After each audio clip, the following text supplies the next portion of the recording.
आणि महाराष्ट्रातल्या तमाम समाजाला एक सांगणं आहे माझं,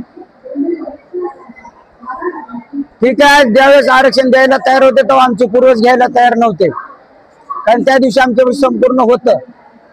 आम्ही त्यावेळेस लाचरपणा केला नाही, आमच्या पूर्वजांनी लाचरपणा केला नाही. पण आज आमच्यावर अशी वेळ आली,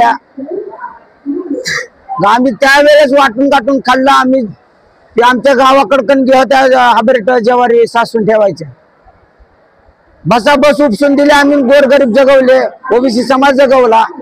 आज आमच्यावर वेळ आली तर ओबीसी समाजाच्या नेत्यांनी ओबीसी समाजानं थोडं समजून घेऊन आम्हाला बी थोडं काय सगळेजण वाटून वाटून खाल्लं तर काय फरक पडणार आहे समाजाचा. ओबीसी समाजाने त्या गोष्टीचा विचार करावा.